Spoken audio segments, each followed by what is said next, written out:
Olá, tudo bem? Você está no canal EBDG, eu sou Renato e hoje nós vamos para a lição de número 4. Nós vamos estudar hoje sobre a estrutura da Bíblia. Tá? Nós estamos estudando a revista da CPAD Adultos do primeiro trimestre de 2022 com o tema A Supremacia das Escrituras. Tá? Nós estamos estudando acerca da Bíblia, a Palavra de Deus. E hoje nós vamos ver já a questão da estrutura, como está estruturado a Bíblia. Nós já vimos acerca da inerrância, da inspiração, da autoridade, e hoje nós vamos ver a questão da estrutura da Bíblia. Então deixa seu like para estar fortalecendo o canal, se inscreva no canal se você não for inscrito, e também compartilhe com seus amigos, porque fazendo isso, você me ajuda a estar produzindo mais material para vocês aí também, tá bom? Então vamos lá. A estrutura da Bíblia. O texto áureo, está pequenininho aqui, já que eu selecionei, mas acho que eu vou conseguir ler. E disse-lhes: são essas palavras que vos disse, estando ainda convosco. Convinha que se cumprisse tudo o que de mim estava escrito na lei de Moisés e nas profecias e nos salmos. Isso está lá em Lucas 24, 44. Essa separação, quando Deus fala assim, Jesus fala que convinha que tudo dele estivesse escrito na lei, nos profetas e nos salmos, é uma forma que tem de separar a Bíblia do Velho Testamento, tá? Ou a Bíblia judaica, que seria o Antigo Testamento, chamado de Taná, tá? O objetivo dessa aula, então, será, veja bem, mostrar como a Bíblia está organizada e que ela se divide em dois testamentos. Segundo, esclarecer como os livros do Antigo Testamento são classificados. E, por último, nós vamos expor a classificação dos livros do Novo Testamento. Então, nós vamos mostrar como a Bíblia está organizada, depois nós vamos falar do Velho Testamento e depois do Novo Testamento. Esse vai ser o resumo da nossa aula de hoje aí, tá? A palavra-chave, então, é estrutura. O objetivo geral vai ser estrutura. Nós vamos falar da estrutura da Bíblia. Ponto primeiro. Como a Bíblia está organizada? Primeiro tópico aí, definição do termo Bíblia. Bíblia vem do grego. É uma palavrinha que significa coleção de pequenos livros, tá? Coleção de pequenos livros. É interessante destacar que existe a palavra Bíblia na Bíblia, né? A palavra Bíblia, que é uma palavra grega, você vai encontrar ela no Novo Testamento. E parece que o autor até coloca aqui, deixa-me ver, ela aparece no Novo Testamento, no Novo Testamento. Porém, ela não aparece no Novo Testamento se referindo a ela mesma, tá? Ela não aparece se referindo a ela mesma. A Bíblia no Novo Testamento e no Velho Testamento também, ela aparece como as Escrituras, as Sagradas Escrituras, a lei de Moisés, os profetas, tá? Mas essa palavra Bíblia, ela vai ser adotada para se referir a esses livros sagrados, tá? Pelos cristãos muito tempo depois que o cânon foi fechado, tá? Então, ou seja, hoje nós falamos Bíblia, a coleção de pequenos livros, mas naquela época ela não era chamada de Bíblia, ela era chamada de escrituras ou de escritos, tá bom? Ponto 2 aí, o cânon da Bíblia. Cânon vem de medir, tá? Vara de medir. O irmão até colocou muito bem aqui, ó. Cânon procede do hebraico canê, com sentido de vara de medir. Vara de medir. Então, quando a gente fala o cânon da Bíblia, fala de um limite. Quando nós falamos o cânon da Bíblia, é uma regra, é um limite, onde a Bíblia, os livros da Bíblia se contêm ali. São determinados números de livros, né? São 66, né? Ó, passou a designar os 66 livros aceitos como divinamente inspirados. 39 no Antigo Testamento e 27 no Novo. Então, quando eu falo cânon hoje, eu estou querendo dizer de uma vara de medir, ou seja, é passou-se por um crivo, tá? Passou-se por um crivo que pegou algumas regras, vamos dizer assim, quando nós falamos de Deus, e colocou dentro dessa regra esses livros, que é o que nós entendemos que são divinamente inspirados.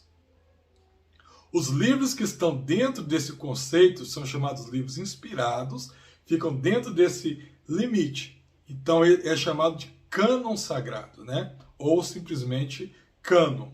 Aquele livro que não está no cânon, ou seja, que saiu fora desses limites, ele é chamado de livros apócrifos ou livros pseudo-epígrafos, porque eles não estão dentro dessa medição.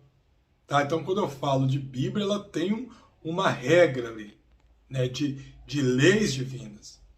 E tudo que é informação que passa dessa regra, então, dessa medida, ela não faz parte do cânon sagrado. Por isso que muitos livros não entraram nesse cânon, foram descobertos no mesmo período, às vezes do período bíblico, né? Por exemplo, no Pergaminho do Mar Morto, encontrou vários escritos ali, mas esses escritos não estavam dentro do cânon sagrado. Por quê?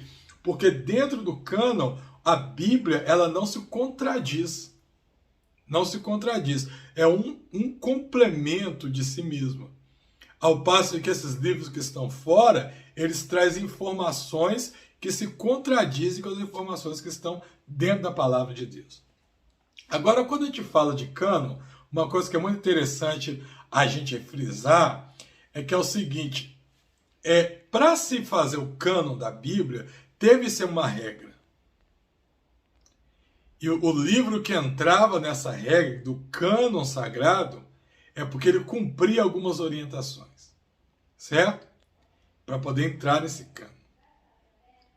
Então, aquele livro que não cumpriu, não entrou. Quando nós falamos de cristão, a gente fala da nossa vida, às vezes eu quero agir diferente, porque você aceita Jesus e a Bíblia ela já tem um cânon, ela já tem uma medida, já tem uma definição. Então digamos que aqui é o limite da Bíblia, é onde as doutrinas do Senhor estão. Só que de repente você aceitou Jesus e o seu limite é aqui, olha. Você aceita muito mais coisas. Você concorda com muito mais coisas que a Bíblia não concorda. Você quer fazer muitas coisas que a Bíblia não aceita fazer. Aí o que você quer fazer? Você quer pegar a sua medida e colocar dentro da Bíblia. Você quer pegar as suas medidas, o seu cânon, e pegar a sua referência e encaixar na Bíblia que o cânon dela é esse aqui. Aí, como não vai encaixar, o homem passa a procurar formas lá dentro para poder querer dizer que o que você está fazendo aqui está com base na Bíblia, mas não está. Na verdade, não é a Bíblia que precisa de mudar para me aceitar. É eu que preciso de mudar para encaixar nesse cânon, encaixar nessas orientações que está definida ali, delimitadas a Bíblia Sagrada, que é a Palavra de Deus. Olha que interessante isso aí. Ponto 3, ou parte 3, os dois testamentos bíblicos. Então, o termo testamento, ele vem do latim testamentum, que significa, ou que é tradução da palavra grega diateque e da hebraica berit. Ambos os termos têm o sentido de aliança, pacto ou concerto. Então, é interessante a gente frisar isso aqui, porque os judeus, eles não chamam a Bíblia de Velho Testamento e Novo Testamento. Hoje já é consenso em algumas Bíblias, em alguns evangélicos, a também não falar Velho Testamento e Novo Testamento. Por exemplo, eu tenho uma Bíblia aqui, olha, meu presente de Natal, e quando você abre aqui, ó, quer ver? Vamos conferir aqui. Você abre aqui em Gênesis. Você abre em Gênesis. Aí tá aqui, olha. o Antigo Testamento. Tá vendo? O Antigo Testamento e o Novo Testamento. Quando você vai chegar em Mateus. Algumas Bíblias vêm Velho Testamento e Novo Testamento. Não são termos muito próprios para a Bíblia, tá? Não são termos muito próprios que foram colocados nesse século XVIII, século XIX, eu acredito, não tem muito bem a precisão, mas que hoje já se entende que não são termos muito aceitos, não são um termo muito próprio. Por quê? Quando eu uso o termo Antigo Testamento ou eu uso o termo Velho Testamento, eu estou querendo dizer que o novo chegou para poder tomar conta do mais velho, ou seja, o novo chegou para substituir o antigo. Então eu tenho aqui o Antigo Testamento, eu tenho o Novo Testamento. Então agora eu tenho o novo, eu não preciso mais do velho. Né? Eu lembro que a gente já está nesse clima de final de ano, e mesmo que já tenha passado, eu lembro da experiência lá que eu ouvi uma vez, não lembro quem me contou, que os irmãos queriam fazer um evento especial na igreja para poder marcar a saída do Velho para o Novo Testamento. Aí pegou um senhorzinho bem idoso, né, e colocou lá na cadeira, e pegou, acho que um rapazinho, uma criancinha nova, e deixou em pé. E que quando estava chegando meia-noite, eles foram empurrando o senhor, foi empurrando, e que quando deu meia-noite, aí o menininho empurra o senhor mais velho, assim, o senhor mais idoso caiu e sentou o menininho mais novo na cadeira, eles gritou lá, estourou lá, Feliz Ano Novo e tal, e aquela coisa toda. Como se diz, o velho passou e chegou o novo. É um conceito errado.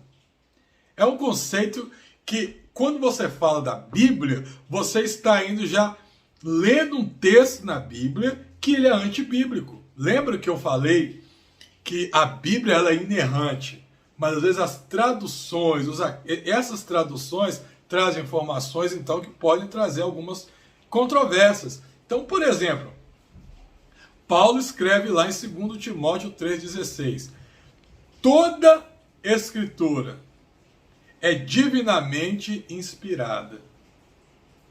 Tá? Toda escritura é divinamente inspirada. Eu falei em uma das aulas passadas que é errado eu entender as palavras de Jesus como sendo mais importantes na Bíblia do que o restante da Bíblia, porque toda a Bíblia tem o mesmo peso. Então, se eu falo que toda a Bíblia tem o mesmo peso, toda a palavra de Deus ela é divinamente inspirada, eu não posso pegar agora a Bíblia e classificar entre Velho Testamento e Novo Testamento. Como o irmão colocou aqui, a aliança, a antiga aliança e a nova aliança. E eu não quero entrar no conceito filosófico, porque se você entra no conceito filosófico, né, aí muitas pessoas falam assim, não, o termo antigo não é errado. Errado é o termo velho, porque aquilo que é antigo não está ultrapassado. Aquilo que é antigo não está substituível. Se substitui o que é velho. Não se substitui o que é antigo. Sim, eu concordo. Mas nós temos que entender que quando você fala de Bíblia, nem todo mundo que vai pegar a Bíblia vai entender conceitos filosóficos. Nem todo mundo que lê a Bíblia entende de filosofia, entende desses pensamentos mais abstratos e mais complexos, né? Então, se eu falo para uma população mais leiga que o antigo é um e o novo é outro, a imagem que vem é o seguinte, que o novo substitui o antigo. E as pessoas ainda, eu já vi pessoas usando como referência o seguinte, fulano está vivendo no Velho Testamento. Eu vivo hoje no Novo Testamento. É como se aqueles 39 livros do Velho Testamento fosse velho, antigo, ultrapassado. E não é, tá? Não é. Toda a palavra é divinamente inspirada pelo Senhor. Então, eu tenho essas nomenclaturas na Bíblia que vão dividir a palavra em a história da Bíblia antes de Cristo e a história da Bíblia depois do nascimento de Jesus. Só isso. Mas, a termo de de informação, toda a palavra, toda a Bíblia vai me trazer informações. A diferença é que eu preciso saber interpretar a palavra de Deus. Eu não vou ler a Bíblia lá no Velho Testamento e abrir lá Jesus falando que guardar o sábado, eu vou guardar o sábado. Não vou comer carne de porco, ou que eu vou entrar na cidade e vou matar todas as crianças, as pessoas, inclusive crianças de peito, né? Não vou fazer isso. Eu tenho que saber interpretar a palavra de Deus. Quando eu sei interpretar a palavra de Deus, eu vou saber que tanto o Velho quanto o Novo Testamento são igualmente importantes e relevantes para a nossa vida. Certinho até aí? Então esse é o primeiro ponto. Agora nós vamos falar um pouquinho sobre o Antigo Testamento. Vamos ver se é isso? Isso, o Antigo Testamento. Então, os livros do Antigo Testamento. Então, testamento, né? Para me falar dos livros do Antigo Testamento, vamos fazer o seguinte. Isso também eu já expliquei no nosso curso, está bem especificado lá, no nosso curso de Teologia Bíblica. Eu não vou lembrar qual foi a aula que eu dei lá, que eu explico bem detalhado a estrutura da Bíblia. A estrutura. Mas eu vou resumir aqui para você. Se você quiser ver mais detalhado sobre a estrutura da Bíblia, procura esse título aqui dentro do nosso canal, a estrutura da Bíblia, e você vai achar alguma informação aí que está lá no nosso curso de Teologia Bíblica, tá bom? Que a gente está lançando. Então, o que acontece? Para você entender bem a Bíblia, você tem que procurar entender a Bíblia. Eu não falei que a Bíblia ela é uma coleção de pequenos livros? Ok, então entenda a Bíblia, veja a Bíblia como uma estante, tá?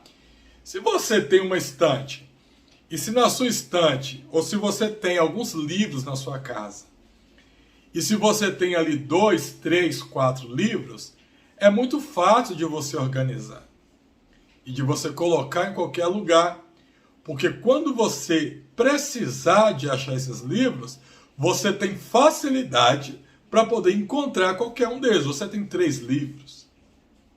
Agora, a partir do momento em que você tem, como a palavra de Deus, 66 livros, aí você já precisa de ter um local específico, ou seja, uma estante para você guardar esses livros. E além de você deixar esses livros em uma estante, você também vai precisar criar uma forma de uma estrutura, uma forma de organizar os livros na estante. Porque se você não organizar esses livros, você não vai conseguir achar. Imagina, você com 66 livros em uma estante, chega alguém, você quer ler uma passagem que está no livro de Obadias. Como que você vai descobrir onde que está Obadias dentro da sua estante, né? Então, você tem que ter uma forma de organizar. Hoje nós usamos muito a questão da divisão por ordem alfabética, não é isso? Qual que é a forma, então, que a Bíblia está feita? Pois bem, a Bíblia, você pode vê-la como uma estante. Nessa estante, ela está organizada por seções. As seções da Bíblia, ela é organizada procurando seguir uma ordem cronológica da história da Bíblia. Uma ordem cronológica da história do povo de Israel, tá? Então, quando você pega o Antigo Testamento, que é o que nós vamos estudar aqui, olha, os livros do Antigo Testamento, você pode entender o seguinte: você tem lá as seções organizadas na estante. Essas seções que estão organizadas estão procurando manter uma ordem cronológica. Percebe que eu estou falando procurando manter, porque nem sempre vai ser possível. Estão procurando manter uma ordem cronológica da história, tá? Então essas seções são divididas em 5 partes. 5 partes, e eu vou trazer para vocês do jeito que está na revista aqui. Então tá assim, olha, os 5 grupos que está dividido a nossa estante. Tá, ó, Pentateuco, que são 5 livros. Depois, a próxima seção vem os livros históricos. depois vem os livros poéticos, depois vem os livros proféticos. Então vem Pentateuco, históricos, poéticos, proféticos, e os proféticos aqui ele dividiu, né? Profetas maiores e profetas menores, tá? Então, essa divisão, eu vou trazer lendo para você aqui, na Bíblia. Se você tiver a sua Bíblia aí, vamos ler na Bíblia, para poder ficar bem mais fácil para você entender. Então, abra a sua Bíblia aqui, ó, lá no início, que tem a estrutura, os livros, é o sumário da Bíblia, tá? A minha Bíblia vai estar dessa forma, olha. Esse vai, tá vendo? Vai estar assim, ó. O sumário da Bíblia. Então, essa primeira parte da Bíblia, o irmão colocou aqui, olha, o Pentateuco, que é os 5 primeiros livros da Bíblia, tá? Vai ser Gênesis, Êxodo, Levítico, Número e Deuteronômio. Então, aqui vai contar a história, desde a criação de todas as coisas, né? Lá em Gênesis, e vai passar vai funilar para a história de Abraão. Em Abraão começa a história do povo de Israel. Da história do povo de Israel nasce os descendentes de Abraão, que foram Isaac, depois Jacó e José. E através de José o povo de Israel vai para o Egito. E termina o livro de Gênesis com o povo de Israel no Egito. Começa o segundo livro, que é o livro de Êxodo, que vai contar a história agora de Moisés, que é levantado pelo Senhor para libertar o seu povo do Egito e levar de volta para a terra prometida, que era a terra de Canaã. No terceiro livro, que é o livro de Levítico, não é isso mesmo? O povo já foi liberto, o povo está no deserto. E agora, naquele deserto do Sinai, Deus vai aparecer para Moisés e vai entregar para Moisés as leis, tá? As leis que iam reger o povo. Então, essas leis foram entregues, na sua maioria, no livro de Levítico. Você vai encontrar algumas leis ainda no livro de Êxodo, mas no livro de Levítico, Deus vai tratar bem mesmo, mais profundo a questão das leis. Aí vem o próximo livro, que é o livro de Números, onde o povo ainda continua no deserto, tá? O povo continua tendo algumas experiências no deserto. E nesse período é necessário fazer algumas contagens do povo. Então, por isso, o livro levou o nome de Números, de Números, né? Depois disso vem o último livro aí, dessa sessão. Esse último livro, o povo já está prestes a sair do deserto e entrar na Terra Prometida. Só que eles estavam mais ou menos 40 anos no deserto. Então, uma nova geração estava ali. Aquela nova geração não ouviu aquelas leis de Números, não, de Levítico, não viveu aquela experiência de sair do Egito, que foi lá de Êxodo. Então, o que acontece? Moisés tem que reunir esse povo ao pé do monte e repetir para eles as leis. Então, o livro de Deuteronômio significa repetição das leis. É como se fosse um resumo de tudo que aconteceu, tá? De Gênesis até Números. E aí Moisés ele vai resumir para o povo ali no livro de Deuteronômio. Termina o livro com o povo entrando na terra prometida. Moisés morre nesse intercâmbio, Josué assume a liderança à frente do povo e entra na terra prometida, tá? Aí inicia o próximo bloco, a próxima sessão da nossa prateleira. Essa sessão é chamada de livros históricos. Os livros históricos, eles vão pegar o livro de Josué, tá? Do livro de Josué, então acompanhe comigo aí, ó. E ele vai, ó, livro de Josué, Juízes, Ruth, 1º e 2º Samuel, 1º e 2º Reis, Crônicas, 1 e 2 Crônicas, né? Esdras, Neemias, Esther e termina em Esther. É isso mesmo? Termina em Esther. Então, quando o povo entra na terra prometida, à frente, com Josué à frente, começa a próxima sessão, contando a história do povo naquela terra. O que aconteceu com o povo naquela terra. No vídeo que eu gravei da estrutura da Bíblia, eu vou contar detalhado, livro por livro, para vocês. Mas aqui, por questão de tempo, eu vou resumir aqui. Mas conta a história desse povo na terra, tá? Aí quando chega no livro de Esther, tem uma pausa aí. Aí o próximo bloco são os livros poéticos. Então esses livros poéticos já não vão continuar contando a história do povo, igual foi até Esther. Só que esses livros poéticos, o que eles vão fazer? Eles vão contar aqueles livros onde registram a sabedoria do povo. Esses livros, os livros que o povo escreveu, que contava a sua sabedoria, que é o livro de Jó. Vamos acompanhar na Bíblia a sequência aqui, ó. É o livro de Jó, são 5 livros: Salmos, Provérbios, Eclesiastes e Cantares. Quando termina esses livros, aí o que o autor vai colocar no próxima sessão? Então, primeira sessão eu coloquei o Pentateuco, que é o primeiro livro, a lei.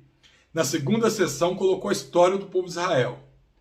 Na terceira sessão parou de contar a história do povo e contou a sabedoria, os livros de sabedoria do povo. Tá? A próxima sessão agora vamos falar dos profetas. Os profetas que Deus levantou para poder agir no meio desse povo. Então, esses profetas foram separados em 2 sessões: profetas maiores e profetas menores. Aí aqui é uma controvérsia. Algumas pessoas vão falar que, isso eu estou falando meio acadêmico, tá? Alguns vão classificar profetas maiores, aqueles profetas que profetizaram antes do cativeiro babilônico. E eles vão chamar de profetas menores os profetas que profetizaram durante ou depois do cativeiro babilônico. Tá? Então, antes do cativeiro, depois do cativeiro.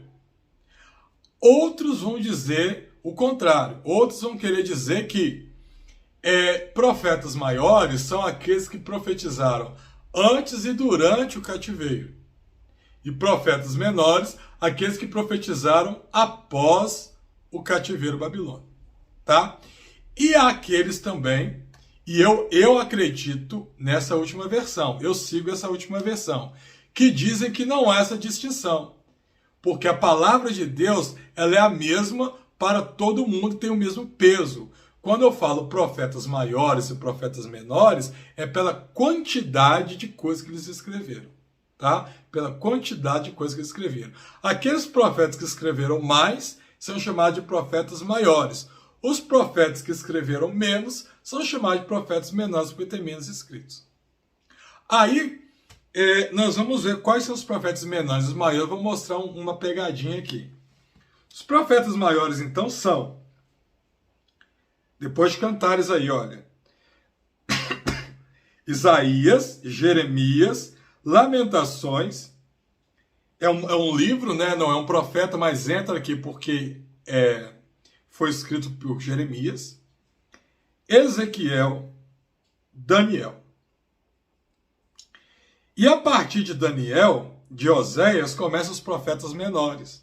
Então vai: Oséias, Joel, Amós, Obadias, Jonas, Miqueias, Naum, Abacuque, Sofonias, Ageu, Zacarias e Malaquias. Mas abre aí comigo em Daniel. Abre no livro de Daniel aí. Você vai ver uma coisa interessante. Daniel, capítulo... Olha aí quantos capítulos tem o livro de Daniel. Então Daniel tem aqui, olha, 12 capítulos. Não sei se está focando bem. Eu acho que não está. Pronto, lá. 12 capítulos. Daniel, eu falei que é um profeta maior, né? E começa os profetas menores em Oséias. Mas vamos ver quantos capítulos tem Oséias? Oséias tem 14 capítulos. Tá? Então Oséias, olha lá, tem 14 capítulos.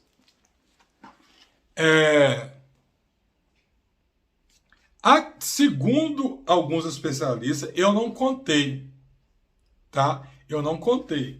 Mas segundo alguns especialistas, se você contar as palavras escritas, o livro de Daniel, mesmo ele tendo 12 capítulos, ele tem mais conteúdo do que o livro de Oséias, que tem 14 capítulos, tá? Então Oséias tem 14 capítulos, mas tem menos coisas, menos letras, menos palavras. O livro de Daniel, ele tem 12 capítulos, mas ele tem mais palavras. Por isso ele vai entrar como profeta maior e Oséias entra como profeta menor, tá bom? Aí termina então o Velho Testamento. Então viu que a gente seguiu uma cronologia até o livro de Esther. Essa cronologia, na verdade, ela segue a história do povo judeu até a reconstrução dos muros. A reconstrução dos muros. Essa reconstrução dos muros e dos templos vai até o livro de Neemias, tá? Neemias. Esther é uma história que vai acontecer dentro do período do cativeiro, em que o pessoal estava ali ainda cativeiro e pós-cativeiro, tá? Naquele período do Império Medo-Persa. Durante o Império Medo-Persa acontece a história do livro de Esther, tá? Vai acontecer durante o Império Medo-Persa. Mas a rigor, a história que vai se contando cronologicamente vai ter o livro de Neemias e termina na reconstrução dos muros. Aí a gente termina os livros do Antigo Testamento. A canonicidade, ponto 2 aí, do Antigo Testamento. Olha só como que o escritor ele vai colocar aqui. Existem 3 fatores para avaliar um livro canônico, a saber, a inspiração divina, que se atesta se o livro é inspirado pelo Espírito Santo ou não, né? Segundo, reconhecimento do povo de Deus que atesta se o livro era aceito como autêntico. E terceiro, a preservação pelo povo de Deus, que atesta se o livro era conservado como palavra de Deus. O que nós temos aqui para falar sobre a canonicidade do Velho Testamento? Que o Velho Testamento ele já era canônico na época de Jesus. Tá? Na época de Jesus, o Velho Testamento era canônico, ou seja, eles já tinham os livros que entravam dentro desse cânon sagrado. Lembra que eu falei sobre o cânon, que é uma medida, é um limite, e aqueles livros que não encaixavam nesse limite não entravam? Pois é, na época de Jesus, o cânon do Velho Testamento já estava formado. Então, quando eu leio textos como lá na leitura bíblica, ou no texto áureo, que Jesus fala do ensino, da lei e os profetas, ou em outras passagens, Jesus fala assim, a lei, os escritos e os profetas, tá? Ou o Moisés, às vezes o próprio nome Moisés também está falando acerca da Bíblia, são uma forma que nós temos de entender que a canonicidade, ou seja, o cânon do Velho Testamento já estava estruturado. Acredita-se que o cânon foi estruturado na época de Esdras, exatamente governado por Esdras, dirigido por Esdras, né, que presidiu a sessão, é que eles fizeram o cânon. Outro elemento que nós temos também é a Septuaginta. Apesar de que a Septuaginta ela vai trazer livros que não estão no nosso cânon sagrado e ainda vinham na Septuaginta.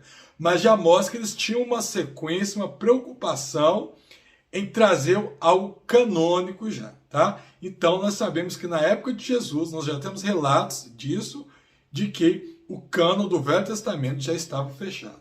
E o ponto 3 aqui, nós temos algumas particularidades do Antigo Testamento. Vamos ver algumas aqui, olha. Quase a totalidade dos livros foram escritos em hebraico, chamado na Bíblia de língua de Canaã. Algumas porções foram escritas em aramaico, numa espécie de dialeto, né, de origem, que deu origem à língua árabe. O último livro canônico foi o livro do profeta Malaquias, que concluiu antes do ano 430. Desde então, nada mais se pode ser acrescentado ao cânon do Antigo Testamento. Ou seja, Quando eu leio isso daqui, eu leio o que o autor quer colocar. Primeiro, a Bíblia hebraica, a Bíblia do Antigo Testamento, ela foi escrita na sua praticamente 100% no hebraico, na língua hebraica. Algumas porções vão estar em aramaico. Algumas porções, tá, da Bíblia do Velho Testamento está em aramaico. Muito poucas. E o cânon foi fechado em Malaquias por volta do ano 430. Ou seja, livros que eu tenho lá, como Macabeus, 1º e 2º Macabeus, Judite, por exemplo, são livros que não entram no cânon, porque foi num período chamado intertestamentário, onde houve um silêncio profético que Deus não falou com o povo durante esse período, tá? E terceiro aqui nós vamos falar então da canonicidade do Novo Testamento, tá? A canonicidade. Primeiro ponto, os livros do Novo Testamento. Na verdade não é canonicidade, é o Novo Testamento. Tá, eu estava com canonicidade aqui na cabeça. Os livros do Novo Testamento. Então, esses livros foram reconhecidos pela igreja após a morte e a ressurreição do Senhor. Esses livros, eles estão divididos entre... eu vou trazer uma seleção bem fácil. Lembra que eu falei da biblioteca? Da estante? Que a Bíblia é como uma estante? Aí você teve lá a separação. A lei, ou Pentateuco, histórico. Depois você teve poéticos, depois você teve profetas, né? Profetas menores e profetas maiores. Aí entra os evangelhos, o Novo Testamento, que é a partir do nascimento de Jesus. Aí continua na estante. Primeiro ponto, biográficos, tá? Quais são os livros biográficos? Vamos voltar lá no índice da Bíblia. Quais são os livros biográficos? São os livros que contam acerca da vida de Jesus. Esses livros são, olha o Novo Testamento, Mateus, Marcos, Lucas e João. Biográficos, são 4. Desses 4 livros, eles estão divididos, os 3 primeiros estão juntos e o quarto separado. Os 3 primeiros são chamados de livros sinóticos, porque eles contam histórias meio que parecidas. E o livro de João não entra como sinótipos, porque ele fala de Jesus de uma maneira diferente, tá? Depois, a próxima parte da nossa estante, a próxima sessão que ficou organizada, foram os livros históricos do Novo Testamento. Qual que é o livro histórico do Novo Testamento? É o livro de Atos dos Apóstolos. Atos dos Apóstolos, onde vai contar praticamente a história do apóstolo Paulo, tá? Ele inicia com uma ênfase pouca ali em Pedro, tá? E depois a ênfase recai sobre o apóstolo Paulo, contando a história da igreja. Ah, irmão, mas está Atos dos Apóstolos. Sim, está Atos dos Apóstolos, mas não tem profundidade do ministério dos outros apóstolos. Conta alguma coisinha dos outros apóstolos, mas a ênfase do livro de Atos é realmente falar sobre a história de Paulo e como ele fez o evangelho sair de Jerusalém, Samaria e espalhar até os confins da terra, tá? Depois do livro de Atos, que é o livro histórico na nossa estante, nós temos as cartas. Essas cartas são divididas também entre, primeiro, cartas de Paulo, que são as cartas que Paulo dirigiu às igrejas. Essas cartas de Paulo vão ser, então vamos lá, depois de Atos, olha, Romanos, 1 e 2 Coríntios, Gálatas, Efésios, Filipenses, Colossenses, 1 e 2 Tessalonicenses, 1 e 2 Timóteo, Tito e Filemão. Então eu tenho até aí as cartas de Paulo. Depois dessas cartas, nós temos as cartas gerais, ou seja, não necessariamente escritas pelo apóstolo Paulo. E aí eu tenho, depois de Filemão, a carta aos Hebreus, que é uma incógnita para nós, né? Por que uma incógnita? Antigamente, quando você pegava a Bíblia e abria a Bíblia no livro de Hebreus, se porventura você tem uma Bíblia antiga aí, você ainda vai ver isso. Deixa eu abrir nos Hebreus aqui. Quando você abrir aqui, olha, livro, aqui, a primeira página dos Hebreus, tá vendo? Então, geralmente, você lia aqui assim, olha, Carta de Paulo ou Epístola de Paulo aos Hebreus. Hoje nós sabemos algumas coisas acerca dessa carta. Ela não é uma carta, ela não é de Paulo e não é aos Hebreus, tá? Ela tem mais estilo de uma pregação do que de uma carta. O conteúdo dela é paulino, mas ela não traz o conteúdo de ser uma carta. Então nós acreditamos que pode ser alguma pregação de Paulo, por exemplo, que algum seguidor de Paulo escreveu. O conteúdo dela é de Paulo, né?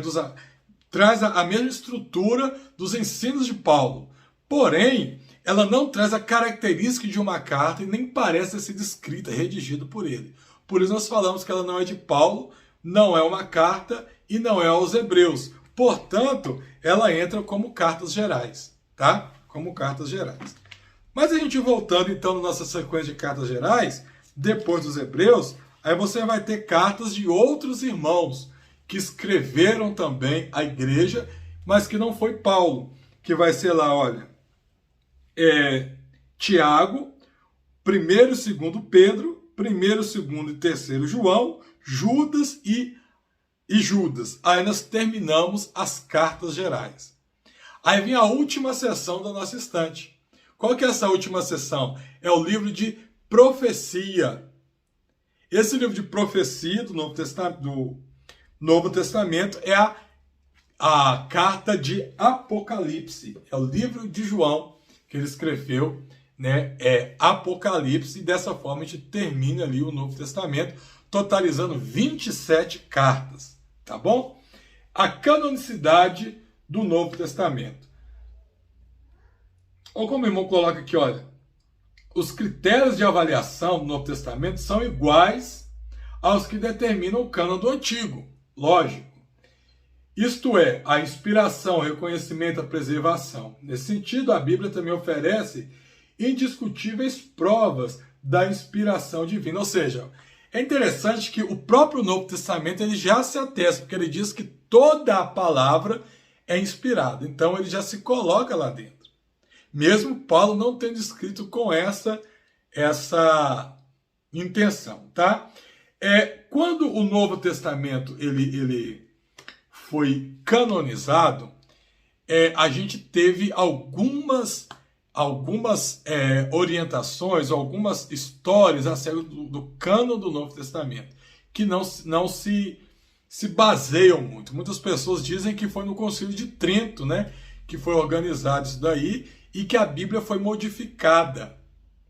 Mas quem conhece, procurar saber um pouco de história da igreja, história patrística, nós falamos de história patrística, conta a história dos pais da igreja, né? Nós vamos ver que não foi isso que se tratou no Concílio de Trento, tá?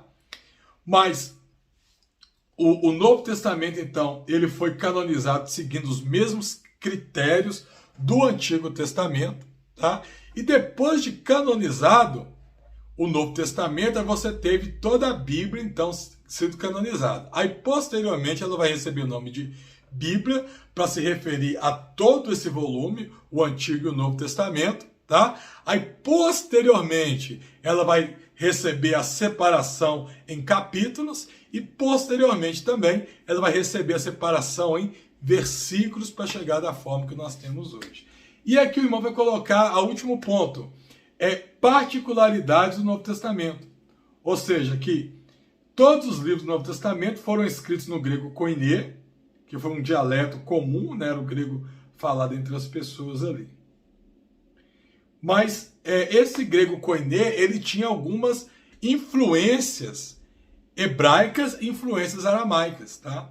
O grego koiné ele tinha. Eu especifiquei bem isso também lá no meu curso. Se você não está fazendo esse curso bíblico lá, Teologia Bíblica na sexta-feira, vai ter muito mais informações para suas aulas.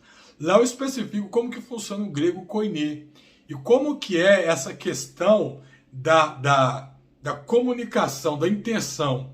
Eles escreviam no grego, mas pensando no hebraico, pensando no aramaico também, né?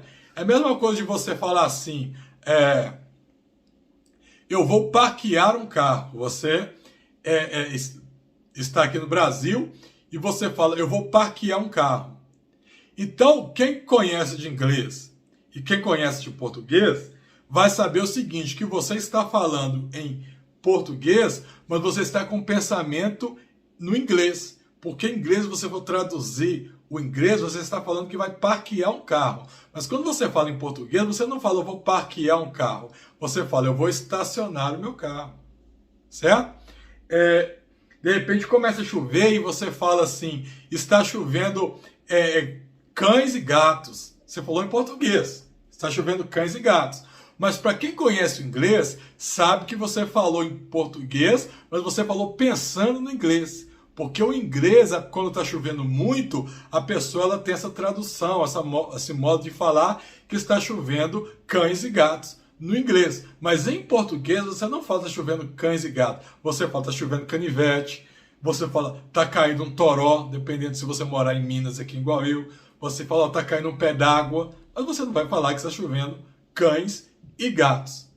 Entende? Então isso você está falando numa língua e pensando na outra.